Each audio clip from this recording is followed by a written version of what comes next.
Número 10. Templo de la Cueva. En la isla de Shodoshima, en Japón, hay una serie de misteriosos templos en cuevas en lo alto de las montañas. Estos templos fueron originalmente ocupados por monjes, y para acceder a ellos, algunos monjes peregrinos treparon por las paredes rocosas, usando cadenas solo para llegar a ellos. Dentro de la seguridad de las cuevas, los monjes meditaban en privado, lejos de las miradas indiscretas de la sociedad. Hoy en día, acceder a los templos, ya sea para peregrinación o turismo, es mucho más fácil, ya que existen verdaderos caminos y escaleras, pero hace siglos era increíblemente difícil llegar allí. El primer grupo principal de templos se encuentra en la parte sureste de la isla, reunidos en un grupo de picos de unos 457 metros de altura. Estos templos son apenas perceptibles desde el suelo, metidos en los nichos de las rocas. Uno de los templos, llamado simplemente Templo 1, está dedicado a Kobo Daishi, el famoso fundador del budismo Shingon. Cuenta la leyenda del propio Kobo que creó un misterioso manantial dentro de una cueva cuando golpeó el suelo con su bastón y liberó un flujo de agua limpia desde el interior. El sitio más alucinante es el santuario de Kompira, que se encuentra en la cima de la montaña,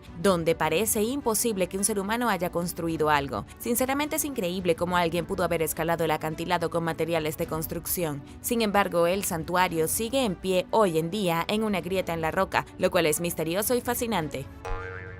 Número 9. El primer imperio de Mesopotamia. Los arqueólogos en Irak descubrieron recientemente una antigua ciudad perdida debajo de la moderna ciudad iraquí Kurdistán. Las ruinas se encontraron al borde de las montañas Zagros y formaron parte del primer imperio de Mesopotamia hace unos 4000 años. El asentamiento oculto fue encontrado por una misión francesa que había estado activa en el área desde 2012. Desde que Irak se abrió a los científicos, los arqueólogos han estado ocupados tratando de encontrar sitios arqueológicos perdidos como este. Las excavaciones iniciales sugieren que el lugar era una ciudad próspera poblada por montañeses en el borde occidental de la frontera de Mesopotamia. Los investigadores descubrieron los cimientos de edificios, tablillas antiguas, artefactos y evidencias de ganadería e irrigación. Las tablillas han mostrado ser interesantes porque parecen ser registros de intercambio entre comerciantes, con elementos como la harina enumerados en escritos antiguos. Según la publicación del asentamiento, probablemente formaba parte del Imperio Acadio. Este fue el primer imperio verdadero que gobernó la región de Mesopotamia, que se extendía desde el borde de Turquía hasta el Golfo Pérsico. Si bien se sabe poco sobre el lugar, es considerable. Con unos pocos miles de residentes, los arqueólogos deberán hacer más excavaciones en toda el área para ver qué tipo de papel desempeñó el asentamiento en el Imperio Acadio. Número 8. Las colinas de Nagegat.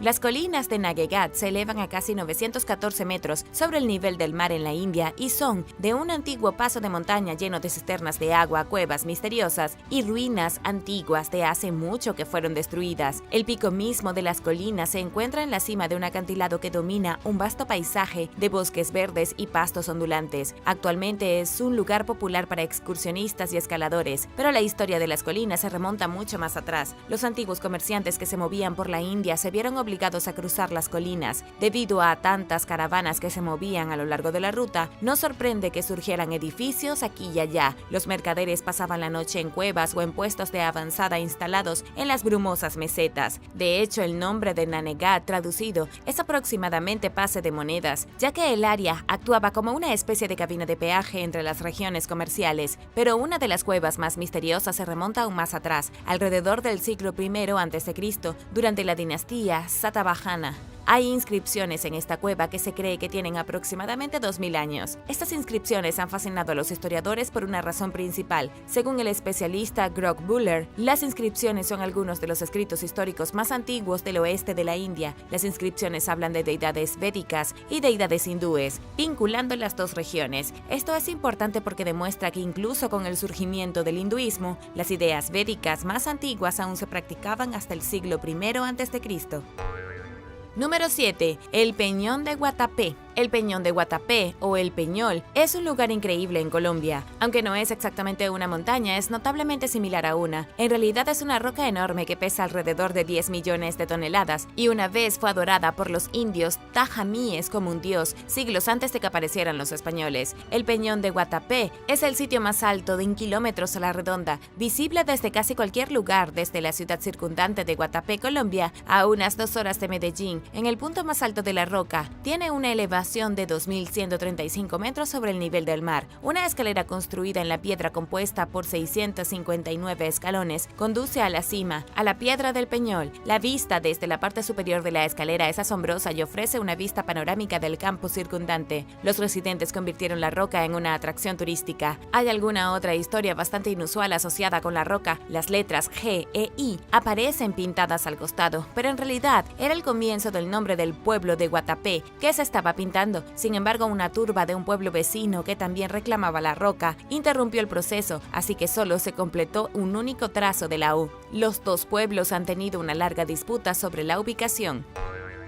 Número 6. Avión destrozado. En una de las partes más remotas de las montañas del Himalaya, en la India, se descubrió recientemente un avión perdido de la Segunda Guerra Mundial. El avión se estrelló contra las montañas hace aproximadamente 80 años, en 1945. Trágicamente no hubo sobrevivientes. Una búsqueda siguió el incidente inicial, pero fue cancelada porque se perdió demasiado alto en las montañas. Nunca se encontró ninguno de los cuerpos de las 13 personas a bordo del avión C-46, pero un aventurero estadounidense llamado Clayton Cools lideró la misión luego de que el hijo de una de las personas que murieron se le acercara. La expedición tomó varios meses, especialmente porque Clayton no sabía exactamente dónde buscar. Él y su equipo tuvieron que vadear ríos hasta el pecho y acampar en cavernas heladas a altitudes extraordinariamente altas en su búsqueda. Desafortunadamente, 3 de los guías murieron de hipotermia cuando quedaron atrapados en una tormenta de nieve. Pero a pesar de las dificultades, el equipo finalmente encontró el avión cerca de la cima de una montaña.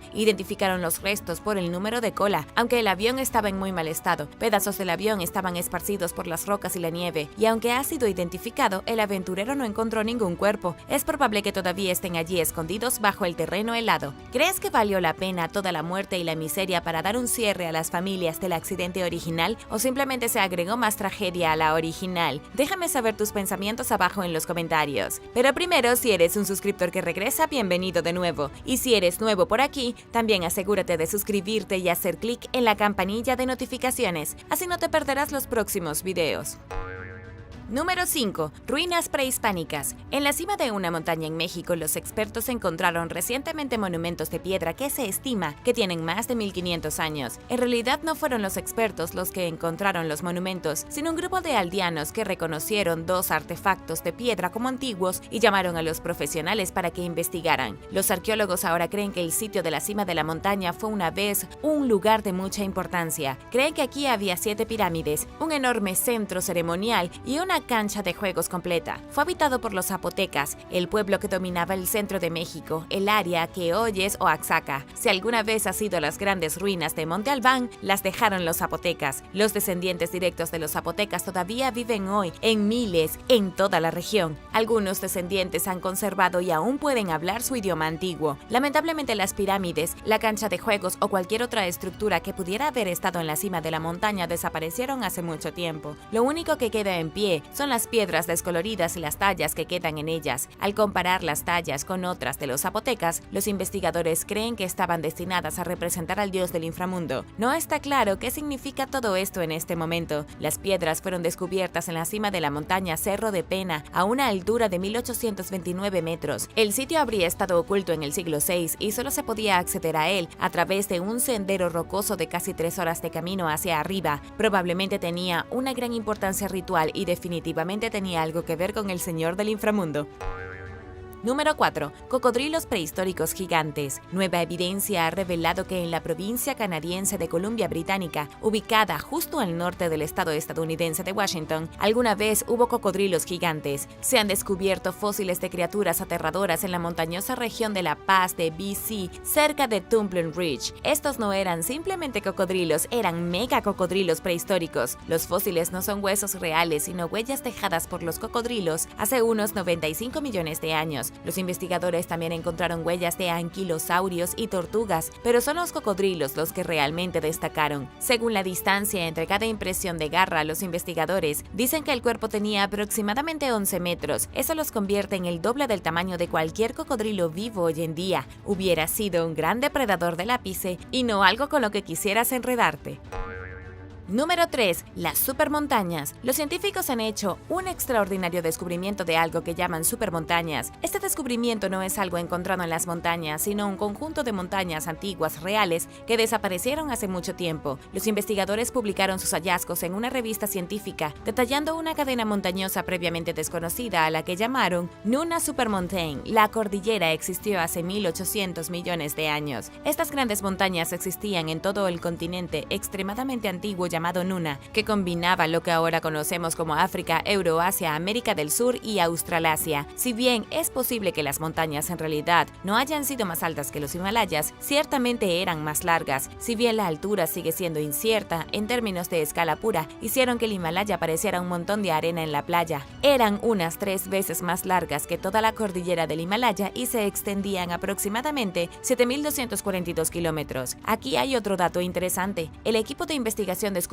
que las montañas existieron al mismo tiempo que un gran cambio evolutivo del planeta. Fue justo en el momento en que la vida comenzó a descifrarse a sí misma de una manera muy pequeña. Los científicos de la Universidad Nacional de Australia creen que fue la destrucción en ruinas de esta cadena montañosa lo que realmente ayudó a desarrollar la vida planetaria temprana. A medida que la montaña se acumulaba y luego se desmoronaba, la erosión y la sedimentación filtraron sustancias como el fósforo a los antiguos océanos. Fueron muchas piezas en movimiento y probablemente todo funcionó para estimular la creación de los primeros organismos unicelulares.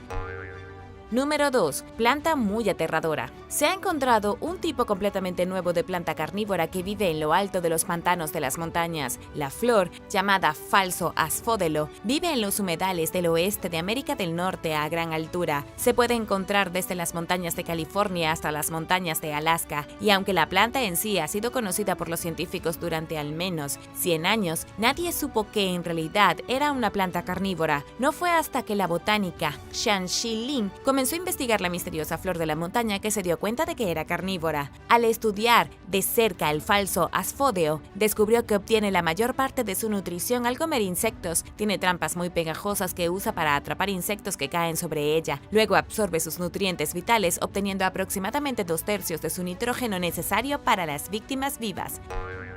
Número 1. Arca de Noé. El Arca de Noé ha sido descubierta en Turquía. Al menos eso es según los arqueólogos bíblicos que recientemente usaron un radar de penetración terrestre para observar el monte Tendurek. Según algunos, esta es la misma montaña que se describe en la Biblia como el lugar donde Noé desembarcó su arca después del gran diluvio descrito en el libro del Génesis. Si bien la creencia de que esta formación rocosa es evidencia real del arca bíblica no está confirmada, la forma se parece notablemente a un bote. El equipo está formado por investigadores de Estados Unidos y Turquía, dirigidos por el cazador de arcas Andrew Jones. Andrew dice que los escaneos preliminares revelan un tipo de objeto masivo, casi definitivamente artificial. Desafortunadamente para Jones y su equipo, los geólogos no creen la historia. Dicen que lo que miran los cazadores del arca no es más que una formación rocosa ordinaria.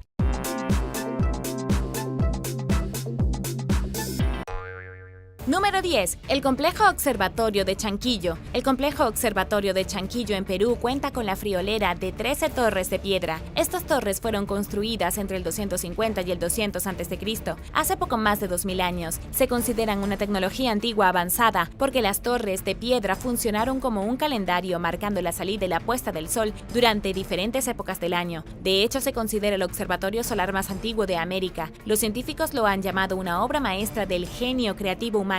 Y sin embargo, a pesar de su asombrosa estatura y su gran relevancia histórica, casi nadie ha oído hablar de él. El sitio ni siquiera se agregó a la lista de monumentos culturales globales hasta el año 2021. En estos días, las torres no parecen exactamente torres, se parecen más a los huesos llenos de baches de una columna vertebral de un gran dragón trepando por una cresta, que también se parece un poco a la espalda de un dragón dormido. Se han derrumbado y caído bastante desde la antigüedad. Ahora son solo pequeños restos encogidos de lo que alguna vez fueron. Aún así, los cimientos están allí y si usas tu imaginación, puedes ver cuán espléndidos habrían sido hace 2300 años. Funcionaban como un calendario para marcar los equinoccios y solsticios, al tiempo que mantenían un registro de la época exacta del año dentro de 1 o 2 días. Sinceramente es impactante porque, a diferencia de lugares como Stonehenge, Chanquillo se creció a gran escala. Stonehenge y otros observatorios antiguos usaban círculos y grandes bloques de piedra como calendarios, pero esta antigua civilización, llamada llamada simplemente Sociedad Chanquillo, dio un paso más allá y utilizó torres imponentes y un espacio mucho más grande. Era algo que requería un gran conocimiento tanto del cosmos como de las matemáticas.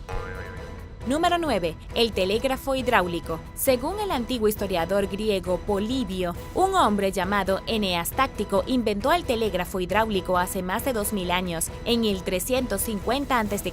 Fue el primer sistema de comunicación a larga distancia empleado originalmente durante la Primera Guerra Púnica para enviar mensajes desde Sicilia a Cartago. Fue un invento bastante ingenioso y posiblemente la forma más eficiente de enviar un mensaje de un lugar a otro rápidamente. El sistema funcionaba así. En la cima de los cerros separados había un recipiente lleno de agua y una barra vertical flotando en él. La vara estaba inscrita con varios códigos. Para enviar un mensaje, el operador utilizaría una linterna para señalar al receptor en la otra colina a la vista. Una vez que los dos hubieran sincronizado, comenzarían a vaciar sus baldes exactamente al mismo tiempo. Dejarían de vaciar los cubos tan pronto como el remitente bajara la antorcha. Entonces, donde quiera que estuviera el nivel del agua, ese era el mensaje. El problema aquí es que el telégrafo hidráulico solo podía usarse en días con buen tiempo y cuando el emisor y el receptor estaban a la vista. También podrían tener tantos mensajes predeterminados ya escrito en la barra vertical. Aún así, fue un invento genial que no experimentó ninguna mejora hasta el siglo XIX en Gran Bretaña, casi 2200 años después. Número 8. La tumba del cirujano. En Perú, se descubrió dentro de una tumba el equipo quirúrgico altamente avanzado pero extrañamente aterrador de un médico antiguo. El botiquín quirúrgico del médico contenía lo que a primera vista parecían armas primitivas, cuchillos, agujas y herramientas metálicas afiladas. La verdad es que muchos de los instrumentos quirúrgicos jugaron dos roles, siendo utilizados como cirugías médicas y sacrificios humanos. Pero quizás la parte más alucinante es que el cirujano casi con seguridad usó estas herramientas y su conocimiento avanzado de técnicas quirúrgicas para realizar operaciones en los cerebros de las personas. El cirujano vivió hace 1000 años durante lo que se conoce como el período Sicán Medio, entre el 900 y el 1050. Fue enterrado bajo el templo ceremonial del sitio arqueológico Huaca Las Ventanas, lo que demuestra que tenía una posición muy alta en la comunidad. Formó parte de la cultura Sicán, también conocida como la cultura Lambayeque, y aunque algunos podrían considerarlos bárbaros primitivos por la forma en que sacrificaban a su propia gente, también eran extremadamente avanzados en lo que respecta a la ciencia médica. Según el doctor del Museo Nacional de Sicán, Carlos Helera, junto con bisturíes y otros instrumentos, los arqueólogos también encontraron 2 huesos frontales con marcas en ellos. Estas marcas indican que fueron cortados mediante técnicas de trepanación. En otras palabras, los huesos frontales eran trofeos de una cirugía de cráneo humano. Carlos dice que esto probablemente significa que el cirujano era un experto en trepanaciones craneales, usando sus cuchillos para cortar los cráneos de las personas y aliviar la presión sobre sus cerebros. Número 7. Puente de Grant. Durante el Imperio Romano se construyeron acueductos en toda Europa. Se utilizaban para transportar el líquido más importante del planeta de un punto a otro. Se necesitó mucha destreza de ingeniería para diseñar los acueductos, llevando agua potable a ciudades que de otro modo no habrían tenido acceso. El acueducto fue una de las grandes construcciones, junto con las carreteras principales, responsables del éxito del Imperio Romano. No hay mayor ejemplo de la genialidad arquitectónica del acueducto que el Puente de Gard en Francia. Hoy, el Puente de Gard es el acueducto mejor conservado de Europa. Fue diseñado para suministrar agua corriente para todo, desde beber hasta cocinar y eliminar desechos de la ciudad de Nemausus hace 2000 años. Es extraordinario porque todavía está en pie y porque es enorme. La estructura mide más de 45 metros de alto y tiene más de 457 metros de ancho y está en mejor forma que algunos puentes construidos en el siglo XX. No parece que nada vaya a derribar esta increíble proeza de la ingeniería, ni siquiera los millones de turistas que la escalan cada año. Número 6. Nanotecnología romana. Aún más impresionante que la grandeza de los acueductos romanos es la nanotecnología romana. Sí, escuchaste bien, nanotecnología. Ha salido a la luz evidencia reciente de que los artesanos romanos descubrieron cómo usar la nanotecnología para cambiar el color de las cosas cuando se exponen a una luz diferente. La evidencia viene en forma de copa, en lo que se llama la copa Lycurgus. Parece un vaso de vidrio ordinario, pero es único en el hecho de que usa tecnología microscópica para cambiar su color exterior. Las Las propiedades únicas se notaron por primera vez cuando se llevó a un museo hace más de 70 años, pero no fue hasta hace poco que los científicos pudieron descubrir cómo cambiaba de color. En primer lugar, la copa se hizo hace 1600 años. El proceso detrás de su creación es simplemente complejo. Diminutas partículas de oro y plata estaban incrustadas dentro del vidrio. Cuando está sentado con iluminación natural, el vidrio es de color jade, pero cuando se ilumina desde atrás, el verde se vuelve rojo rubí. Hace esto porque cuando son golpeados por la luz desde atrás, los fotones golpean los electrones y los hace vibrar cambiando así el color. Es dudoso que los romanos se dieran cuenta de que estaban trabajando con nanotecnología. Sin embargo, claramente sabían que estaban en algo. Los romanos probablemente molieron partículas de metal y luego las mezclaron con vidrio líquido caliente para crear la copa, y aunque sabían el resultado, seguramente no entendían por qué. De lo contrario, habría mucho más ejemplos sobrevivientes de este tipo de nanotecnología.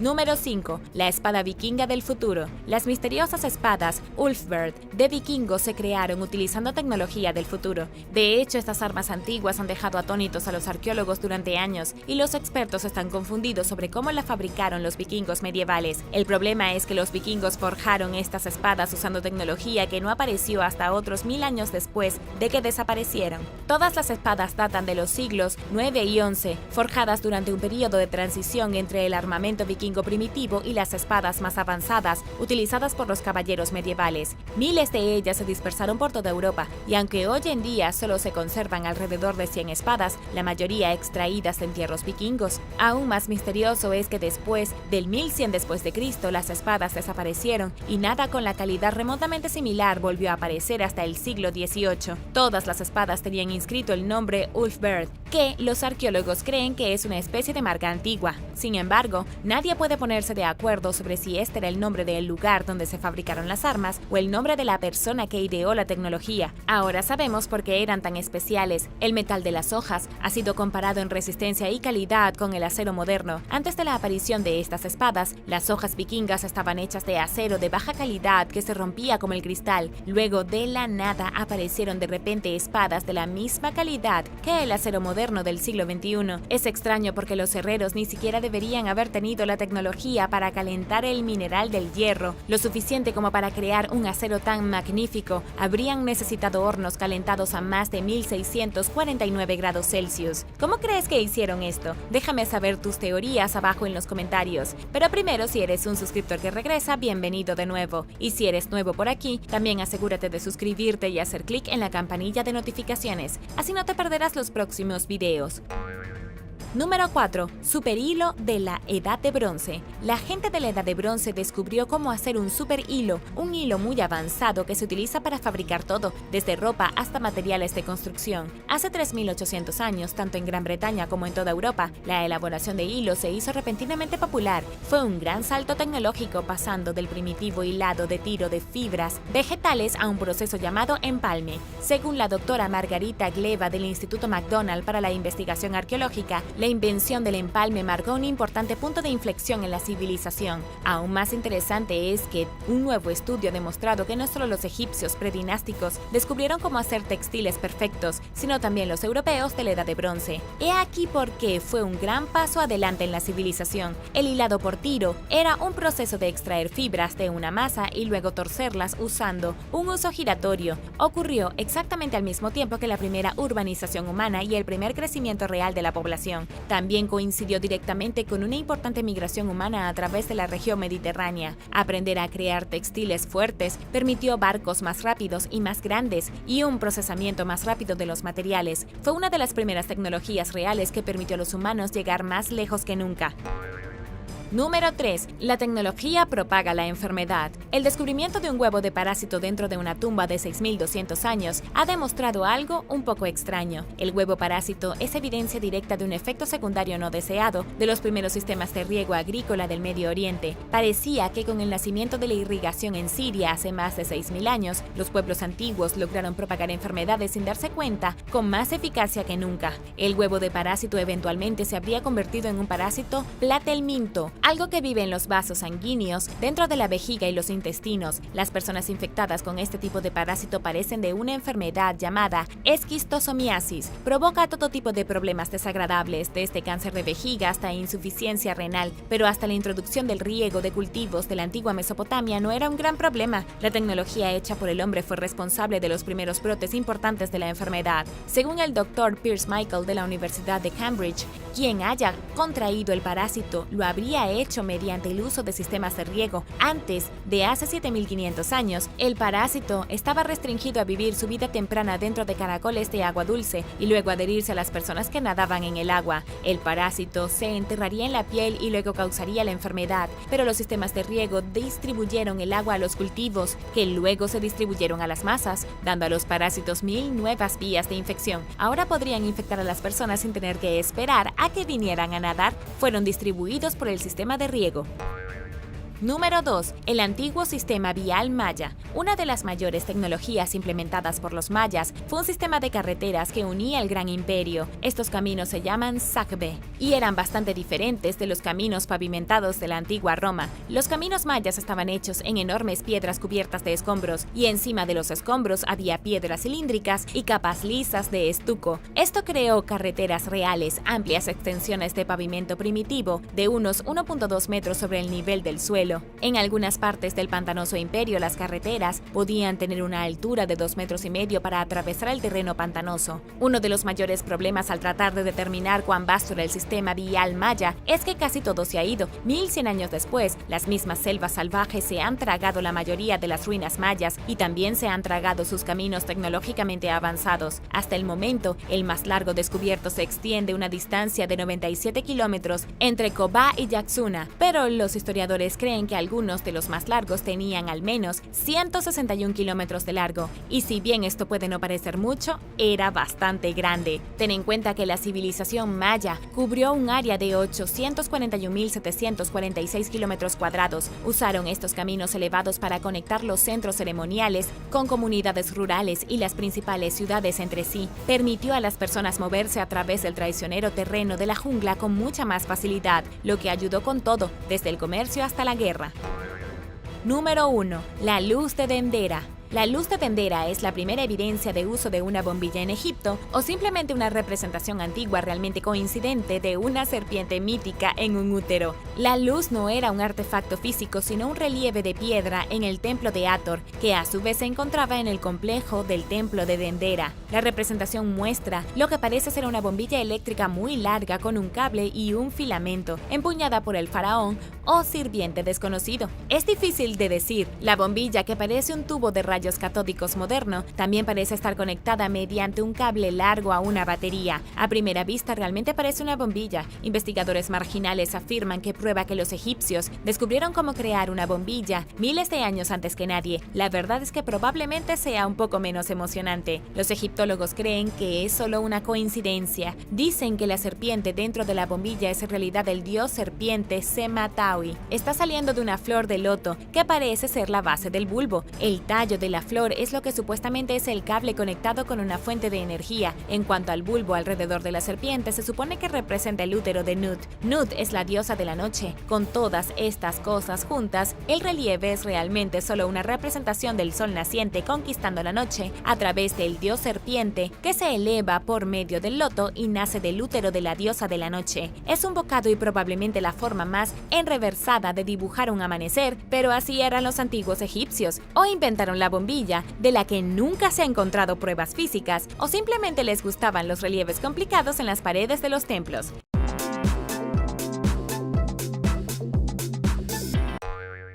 Número 10. La calavera de la Galia. Un entierro muy extraño fue descubierto en Francia desde los días de la antigua Galia. Los cuerpos de los fallecidos fueron encontrados acostados boca abajo o encorvados de costado, algo muy inusual para la época. Las personas normalmente eran enterradas como hoy, acostadas de espaldas al suelo. Aún más extraño fue que algunas de las cabezas habían sido decapitadas y enterradas dentro de un par de cráneos de caballos. Los arqueólogos no tienen idea de lo que significan estos entierros extremadamente inusuales. Han sugerido que podría ser un nuevo tipo de práctica funeraria nunca antes identificada, o simplemente podría ser un entierro realmente extraño. No hay otros ejemplos en toda la antigua Galia de personas enterradas con los cráneos atrapados entre dos de los caballos, pero una cosa que definitivamente hicieron los galos fue embalsamar las cabezas de sus enemigos. Los antiguos galos que vivían en lo que ahora es la Francia moderna eran guerreros extremadamente brutales. Los arqueólogos ya sabían que cortaban las cabezas de sus enemigos y las mostraban como trofeos. Incluso colgaban las cabezas cortadas del cuello de sus caballos, pero después de que los expertos encontraron restos de resinas de coníferas en los restos de un asentamiento de la Edad de Hierro en el sur de Francia, tenían pruebas irrefutables del embalsamamiento. Los galos embalsamaban las cabezas cortadas con aceite de cedro para preservarlas como trofeos en los años venideros. Los guerreros llenaban sus casas con cráneos humanos preservados como si fueran decoraciones ordinarias. Número 9. Reconstrucción de una caja torácica antigua. Recientemente, los arqueólogos tomaron una antigua caja torácica de hace 60.000 años y la reconstruyeron, y aunque armar una caja torácica vieja es obviamente bastante espeluznante, los resultados del estudio fueron absolutamente fascinantes. Resulta que los neandertales no eran salvajes encorvados como se creía anteriormente. En cambio, la reconstrucción digital de su caja torácica ha demostrado que los homínidos tenían una mejor postura que la gente moderna. Caminaban más altos y erguidos que nosotros e incluso tenían pulmones más fuertes. Esto está marcando contraste con la visión que la mayoría de la gente tiene de los neandertales. A menudo imaginamos con una postura más primitiva, similar a los grandes simios, arrastrando los nudillos por la tierra, pero según la evidencia de la caja torácica, todo eso es completamente falso. Los neandertales caminaban erguidos y tenían una gran postura. Aún más, su postura era sobresaliente y sus poderosos pulmones les permitieron caminar mucho más rápido que nosotros hoy. El doctor Asier Gómez Olivencia de la Universidad del País Vasco dice que la columna vertebral de los neandertales se encuentra dentro del propio tórax, lo que les dio mucha más estabilidad. Número 8. Entierro de bruja italiano. Los arqueólogos han descubierto un entierro de lo que se cree que era una bruja en Italia. No sabemos si realmente era una bruja, pero quien quiera que la enterró definitivamente sí lo pensaba. Fue en la localidad de Albenga, donde los expertos descubrieron el esqueleto de una adolescente que había sido enterrada boca abajo en la tierra. Enterrar a una persona boca abajo en lugar de boca arriba era un claro indicio en la antigüedad de que había sido rechazada por la sociedad. También podría significar que se consideraba peligrosa, tal vez incluso capaces de brujería. Esta tumba en particular fue descubierta por el Pontificio Instituto de Arqueología Cristiana del Vaticano. El cementerio fue construido alrededor del siglo V o hace 1500 años. La supuesta bruja ha sido enterrada con la cara en la tierra debido a la antigua creencia de que cuando una persona moría, su alma salía del cuerpo por la boca. Enterrar a una persona boca abajo evitaría que su alma contaminada se fuera. Esto daría como resultado que la bruja quedara atrapada en una especie de purgatorio infernal, con su cuerpo hundido en la tierra y su alma incapaz de encontrar liberación. Aunque bárbaro, ciertamente fue menos brutal que la muerte en llamas que muchos otros acusados de brujería sufrieron a lo largo de los años.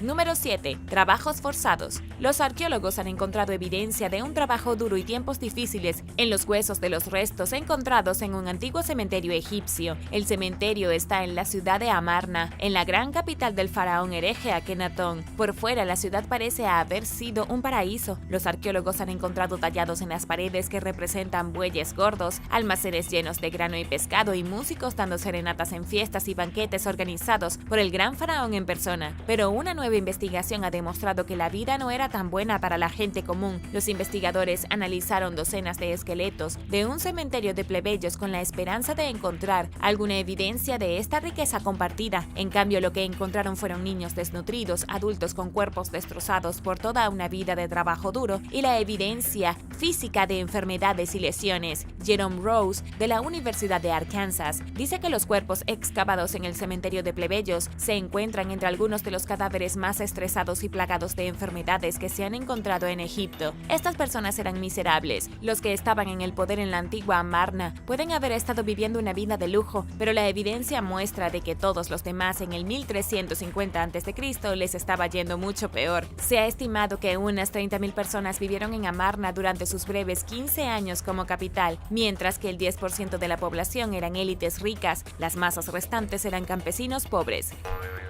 Número 6. Gigante de dos cabezas. Supuestamente un gigante de dos cabezas fue descubierto en la Patagonia en 1673, llamado Cap d'Oie. Medía 3.65 metros de altura y actualmente se encuentra recluido en un museo en Baltimore. Para entender esto un poco mejor, tenemos que volver al legendario explorador Fernando de Magallanes. Cuando llegó a la Patagonia creía que allí vivían los gigantes. Todo era enorme, el paisaje era vasto, solo tenía sentido que la Patagonia estuviera habitada por gigantes. Luego, cuando Magallanes y sus hombres fueron a la playa a explorar, encontraron nativos que, según afirman, eran el doble de grandes que cualquier hombre normal. En esto no estaban del todo equivocados. Los indígenas de la Patagonia, específicamente los tehuelches, eran más altos que el europeo promedio. Es probablemente por eso que Fernando Magallanes exagera la diferencia de altura para llamar más la atención en caza. Cap d'Oie supuestamente fue encontrado por marineros españoles en las playas de la Patagonia en 1637. Según la historia, los españoles lo capturaron y lo subieron a su barco y lo ataron al mástil. Finalmente se liberó y hubo una lucha, dejando a los españoles sin otra opción que matarlo con una púa en el pecho. Luego momificaron su cuerpo para ser llevado de regreso a Europa. Su cuerpo fue disecado, preservado y exhibido en Gran Bretaña y Estados Unidos hasta bien entrado el siglo XIX. El gigante de dos cabezas fue la principal atracción de los espectáculos de monstruos en todo el país. Pero, ¿qué tan real era? Bueno, en realidad nadie lo sabe, pero es poco probable que una persona pueda llegar a medir 3.65 metros de altura. La persona más alta de la historia fue Robert Wadlow. Incluso él no alcanzó los 2.74 metros, sin mencionar que Robert solo tenía una cabeza. ¿Crees que hubo un verdadero gigante de dos cabezas viviendo en la Patagonia que fue secuestrado por españoles? Déjame saberlo abajo en los comentarios. Pero primero, si eres un suscriptor que regresa, bienvenido de nuevo. Y si eres nuevo por aquí, también asegúrate de suscribirte y hacer clic en la campanilla de notificaciones, así no te perderás los próximos videos.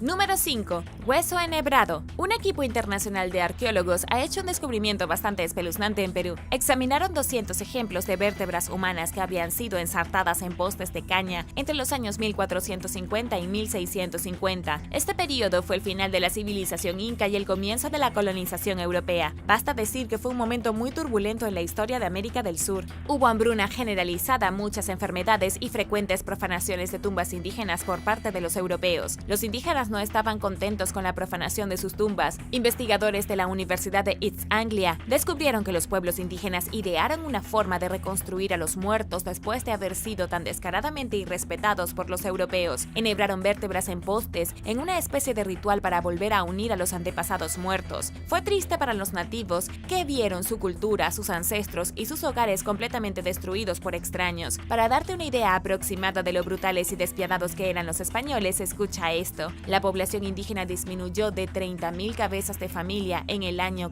1533 a menos de 980 en el año 1583, solo en el Valle Chincha. En solo 50 años, casi el 90% de la población indígena había sido aniquilada. Los españoles se dedicaron entonces al saqueo de tumbas, pero no solo se llevaron el tesoro de oro y plata, sino que también despedazaron a los esqueletos de los muertos.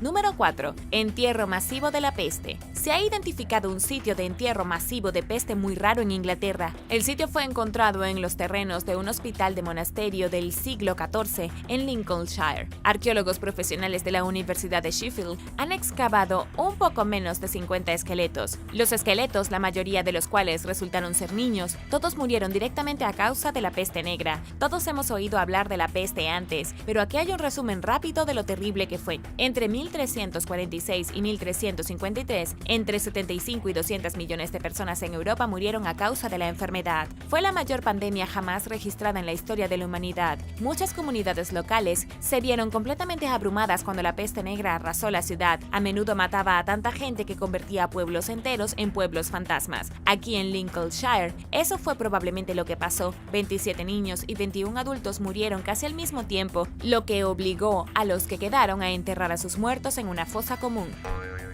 Número 3. Pescador ahogado. En una fosa común al otro lado del mundo, investigadores de la Universidad de Southampton descubrieron un esqueleto de un pescador que murió hace 5.000 años. El descubrimiento se realizó cerca de la costa norte de Chile y sinceramente es bastante increíble. Esta es la cantidad de información que los arqueólogos pueden obtener de nada más que unos pocos huesos. Pudieron identificar que el pescador tenía entre 35 y 45 años en el momento de su muerte. El estado de sus huesos mostraba que había remado en un bote con frecuencia, usando un arpón y probablemente recolectando mariscos. Los investigadores también encontraron partículas marinas microscópicas presentes en sus huesos. Estas partículas incluyen algas fosilizadas y huevos de parásitos. También encontraron sedimentos y diatomeas, lo que sugiere que el hombre se ahogó en agua de mar muy poco profunda. Al juntar todas las pistas, los arqueólogos han podido pintar una imagen de sus últimos momentos de vida. Se cree que el pescador sufrió algún tipo de accidente mientras recolectaba mariscos a pocos metros de la playa. Se ahogó en aguas poco profundas, lo llevaron de regreso a tierra y luego lo enterraron en el cementerio neolítico local.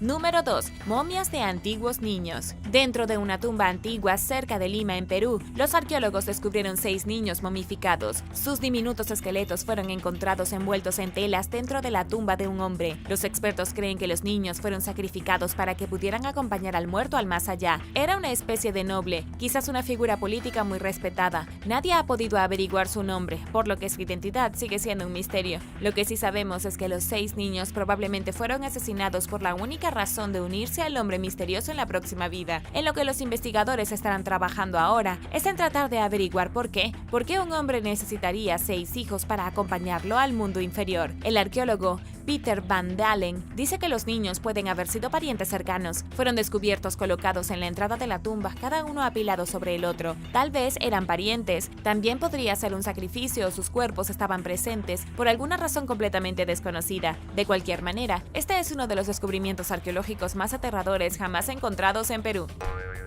Número 1. El monje en el Buda. Una estatua de Buda hecha hace 1000 años en China fue prestada al Museo de Drents en los Países Bajos. Los investigadores del museo estaban emocionados de tener la estatua y tenían curiosidad por ver lo que había dentro de ella. Sabían que había algo allí, simplemente no sabían qué. Entonces, la llevaron al Centro Médico Meander en la ciudad de Amersfoort. Aquí, la estatua fue sometida a un examen médico. Las tomografías computarizadas revelaron que en realidad había un cuerpo humano dentro de la estatua. Resultó que la estatua en realidad sostenía los restos momificados de un monje budista sentado en posición de loto. El descubrimiento fue bastante alucinante. Luego los arqueólogos extrajeron el material óseo para realizar pruebas de ADN, muestras biológicas del tórax de la momia. Lo que encontraron fue que la momia le quitaron los órganos y los reemplazaron con pedazos de papel, algo similar a los rituales de momificación antiguos. Sin embargo, hay algunas teorías sobre quién era este monje. Pudo haber sido el maestro Liu Xuan de la escuela de meditación china. Murió en el año 1100 y probablemente se convirtió en un Buda viviente a través del proceso de automomificación. Se habría muerto de hambre, no habría comido nada más que hierbas y semillas para detener el crecimiento bacteriano cuando su cuerpo muriera, y habría bebido savia de árbol venenoso para mantener a los insectos fuera del cadáver. Después de años de esto, se hizo poner dentro de una estatua y luego murió de hambre, convirtiéndose en un Buda viviente. Gracias por ver el video. ¿Cuál de estos extraños descubrimientos te inquietó más? Déjame saberlo abajo en los comentarios. Y no olvides darle me gusta al video. Asegúrate de suscribirte antes de irte y nos vemos la próxima vez.